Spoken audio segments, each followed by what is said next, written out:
même si vous pouvez écouter des gens ou des opinions ou avoir l'esprit ouvert, dans votre couple, vous réglez vos choses à deux. Vous ne faites intervenir personne. Et ce que les gens pensent de vous, c'est pas votre problème. Il y a beaucoup trop de femmes maintenant en Occident. La première chose qu'elles font, c'est aller raconter et demander l'avis de leur copine. Ah, ça. Quelle erreur. Tu aimes ton homme pour toi. Tu aimes ta femme pour toi. L'opinion de l'autre, qu'est-ce que ça va t'apporter? Si toi-même déjà, tu te montres juste sincère sur ce que tu veux et sur ce que tu ne veux pas, la plupart des questions que tu te poses, tu sauras la réponse. Si tu as un minimum d'intégrité, ta femme elle te fait quelque chose que tu n'apprécies pas, tu vas lui dire que tu n'apprécies pas. Tu n'as pas besoin de poser la question à quelqu'un. Ouais, t'as vu la dernière fois, il m'a fait ceci et tout ça, qu'est-ce que t'en penses? Et après, tu rentres chez toi pour dire, même l'autre, il a dit. Mais... ouais, mais l'autre, il veut peut-être la place aussi. Donc forcément, il peut aussi te conforter dans... C'est ce que je dis. Tu rentres chez toi, t'as même pas honte. Tu viens dire, même l'autre, il a dit. Mais quoi? C'est ça. Si toi, tu n'as pas raconté quoi que ce soit et que des gens proches de ta femme ou de ton homme pointent ses défauts, là, tu peux dire que voilà, même tes amis, ils te reprochent ça. Mais c'est pas toi, tu racontes le défaut de ta femme ou de ton homme et après, tu reviens à la maison pour dire que même l'autre, il a... Mais ça va pas. Ben c'est sûr que ça devient compliqué, parce que déjà un couple à deux, ça peut être parfois problématique, mais quand maintenant on fait intervenir aussi c'est pour ça les conseilleurs qui ne sont pas les payeurs, c'est pour ça que je dis ça pour les hommes, bon courage. pour les femmes.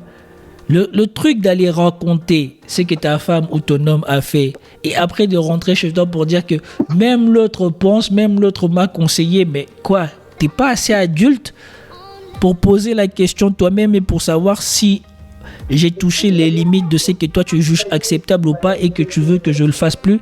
T'es pas capable juste de poser les choses comme ça de toi-même. Il faut que tu ailles voir d'autres gens. Et imaginons déjà il y a ça. Il est intéressé par ta femme ou il est intéressé par ton homme et il te donne un mauvais Exactement. Exactement. Déjà, il y a ça, parce qu'il faut aussi voir la situation de la personne qui conseille. À un moment donné, je pense qu'on ne peut conseiller que quand on est un modèle de réussite sur le sujet en question. Déjà, il y a ça. Et il y a aussi le fait qu'il faut que les gens aussi prennent conscience qu'il y a des professionnels qui sont là, qui sont formés pour régler certaines questions. Si vraiment voir quelqu'un, autant que ce soit une personne qui soit neutre, même si c'est pas toujours évident. Parce que moi, j'ai eu aussi un exemple d'une personne proche qui me racontait qu'elle avait été voir un professionnel. Et le professionnel s'amusait à distribuer... Enfin, c'était un couple, il y avait des soucis. Et le professionnel s'amusait à distribuer les points. Alors qu'en tant que professionnel, on est censé rester neutre. Et amener les gens à se questionner et voilà, à communiquer. Bon, lui, il distribuait les points. Donc, bon, il y a des professionnels qui sont aussi douteux. Donc après, c'est aussi aux personnes de s'en rendre compte et de changer si ça ne convient pas. Mais il y a des personnes dans ce métier. Donc il faut aussi avoir cette conscience-là de payer pour aussi se sortir parfois de situations qui sont compliquées et sans faire intervenir. Je dis souvent aux gens, si tu tiens à ton couple, si tu as les moyens, quand tu as un problème, tu vas en parler à quelqu'un que tu payes. Déjà, rien que le fait déjà de payer, ça te mettra dans les meilleures dispositions pour écouter. Exactement. Exactement. Tu ne reçois pas de trucs partiels ou quoi que ce soit. Et en plus de ça, la plupart des temps, si tu vas voir quelqu'un de bien, il va pas te dire que qu'est-ce que l'autre a fait, c'est mauvais ou quoi que ce soit. Il va surtout te déterminer qu'est-ce que toi tu veux, comment tu le sens, qu'est-ce que tu veux mettre en place. Moi, par exemple, une de mes clientes m'avait consulté pour un cas où elle avait trouvé des photos sur l'appareil des photos bizarres de filles sur l'appareil de son homme, et on avait parlé et j'ai parlé avec elle et sincèrement elle a été sincère avec moi. Je lui ai dit ce que tu as découvert, qu'est-ce que toi tu en penses? Elle m'a dit que voilà, elle n'a pas apprécié le geste, elle comprend pas. Moi j'ai dit, moi selon ma conception à moi j'ai jamais prêché qu'un homme doit être fidèle ou un homme sera fidèle. Je vous ai toujours dit que la plupart du temps, il est probable que ça arrive, mais vous devez travailler pour que ça n'arrive pas. Maintenant que ça arrive, qu'est-ce que tu veux faire? Parce que si, sincèrement, tu veux le quitter, moi, ça me pose pas problème parce que je trouve qu'il a manqué à son devoir d'homme. Même si il a déconné, il n'avait pas à ramener les preuves dans la chambre où vous dormez. Ouais. C'est comme si il vient exposer le mal qu'il fait dehors lui-même dans sa maison. Ça, c'est inacceptable. Mais après, je lui ai dit, qu'est-ce que toi tu veux sincèrement faire? Elle m'a dit que voilà, par rapport à ce qu'il avait fait, la manière dont il s'était excusé, son comportement depuis, elle n'avait aucune intention, elle n'avait pas envie de quitter son copain. Moi, je lui ai dit, dans ce cas-là, il faut mettre les choses à plat. Je ne sais pas comment ça se passe, mais tu dois trouver un moment, tu dois l'asseoir et tu dois lui faire comprendre les choses. Puisque tu as décidé de lui accorder une deuxième chance, dis-lui les choses clairement. Dis-lui que voilà, ce comportement, tu ne l'acceptes plus. Que tu es bien conscient des aléas de la vie, que tu n'encourages pas ça, mais surtout ce que tu n'encourages pas, c'est qu'ils viennent mettre sous tes yeux les évidences de ces conneries. Et la dernière fois que j'ai parlé avec cette demoiselle, son couple va bien et j'espère pour elle que ça continue à bien aller. Et elle-même, elle était soulagée. Pourquoi? Parce qu'elle n'est pas partie voir ses copines qui lui auraient donné des conseils biaisés, peut-être parce que soit elle aime trop, elle veut la protéger, soit elle aime pas, elle veut que son couple se plante. Mais là, elle était légère après.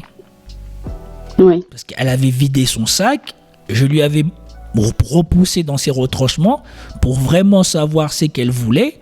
Et quand on a su ce qu'elle voulait, on a su mettre en place les choses qu'il fallait pour qu'au moins elle puisse envisager l'avenir sereinement. Et j'en ai eu une deuxième comme ça qui m'a consulté parce que elle sortait avec un homme très occupé qui voyageait de pays en pays et elle n'appréciait pas sa désinvolture. Et un jour, il a appelé au téléphone et la manière dont il a commencé à lui parler, elle a mal pris, elle s'est fâchée et patati patata et elle lui a mal parlé. Et lui, il lui a dit, c'est la dernière fois que tu manques de respect comme ça. Et il a coupé les ponts avec elle. Et donc maintenant, elle est en train de regretter. Mais elle n'arrivait pas à déterminer qu'est-ce qui se passait vraiment. Moi, je lui ai dit, dans quel stade vous en étiez? Elle m'a dit qu'ils étaient au stade où eux deux, ils avaient juste commencé à sortir ensemble. J'ai dit, tu te rends compte que si vous commencez à sortir ensemble, il n'y a pas d'engagement. C'est la phase où vous êtes encore en train de vous tester. Donc, pourquoi toi tu l'as mal pris? Elle me dit oui, mais avec ma vie, mes responsabilités, elle aussi elle est mère célibataire, mes responsabilités, mais ceci, mais cela. Ce jour-là en plus j'étais fatigué, il m'a appelé, c'est pas ce que j'attendais de lui. J'ai dit mais c'est que tu as attendu de lui, est-ce que tu lui as déjà dit c'est que tu attendais de lui? Non. Ah. C'est ça. Après on a parlé, on a déterminé que c'était une femme qui avait de l'ambition, qui était femme célibataire, qui avait beaucoup de responsabilités, qui voulait monter dans son poste, qui travaillait beaucoup, qui était fatiguée. Donc je lui ai dit, le problème, c'est pas lui, le problème, c'est toi. C'est que ta vie est trop compliquée. Et donc tu es irritable. Tu subis en fait les conséquences de la vie normale, les conséquences de la vie de mère célibataire. C'est une vie difficile. Allô? Oui, je suis là. Tu subis les conséquences d'une vie de mère célibataire en fait. Tu travailles beaucoup, tu rentres, il n'y a personne pour s'occuper de toi, tu dois enchaîner, tu dois t'occuper de ton enfant, de ta maison, de toi-même. Tu n'as pas de relais. Donc lui quand il t'appelle, lui il ne connaît rien de tout ça. Lui quand il appelle sa petite amie qui se dit que voilà, elle va être contente que je l'appelle. Et donc quand toi tu décroches et tu commences à partir dans tes trucs, c'est normal que lui il comprenne pas. Et après, quand je lui ai poussé dans ses retranchements comme ça, elle a compris. Et après, on a mis en place, je lui ai dit que voilà, pour moi, je pensais qu'il était important que elle appelle, en tout cas qu'elle fasse le premier pas pour expliquer pourquoi elle avait mal réagi et que la suite allait se décanter parce qu'elle avait peur, parce que comme le monsieur il avait dit me contacte plus, elle avait peur de le contacter. Moi j'ai dit non, Si tu le fais bien, tu vas voir qu'il va te recontacter. Parce que moi, je lui ai dit, les hommes, en fait, on est simple. C'est surtout de comprendre, parce que les hommes, c'est plus logique. Donc, c'est surtout de comprendre le pourquoi qui est le plus important. Si quand tu reviens sans dire le pourquoi tu t'es comporté comme ça, probablement que ça va pas se passer. Mais je lui ai dit juste, explique-lui que ce jour-là, c'était une journée longue, tu étais fatigué, que tu sais que tu attendais, c'était peut-être du soutien, mais que tu ne l'avais pas, et que c'est pour ça que le tout a fait que tu étais irritable, et quand tu l'as attendu, bah, ça t'a déplu et tu l'as mal parlé, mais que voilà, tu t'excuses et tu comprends tout à fait qu'il est mal pris. Je lui ai dit, si tu écris juste quelque chose de comme ça, tu verras qu'il va te recontacter. La fille, elle m'a dit, si elle me recontacte, je vous promets que le prochain problème, je viendrai encore vous consulter. On a fait un message, après préparé. Je lui ai dit, envoie ça et on regarde. 3 jours après, le monsieur l'avait recontacté pour lui dire qu'il va revenir à telle date et tout ça, et qu'ils aimeraient bien qu'il se revoie. C'est aussi simple que ça. Ça, c'est un problème de femme, de toute façon. On attend de l'homme qu'il déduise ce qu'on attend de lui. Sauf que ça n'arrive pas, donc il faut qu'on arrête de faire ça. Donc, c'est aussi simple que ça. Des fois, les choses sont très simples. Mais la plupart des femmes n'identifient pas la cause du problème et déportent la cause du problème sur l'homme. Oui. Et c'est ça. Ah, mais je suis d'accord avec ça. Bien souvent, la cause du problème, c'est même pas l'homme. Ça vient de la femme elle-même. Mais elles vont déporter le problème. Et s'il n'y a personne pour leur pousser dans leur retranchement pour voir ça, eh ben c'est là que le drame arrive.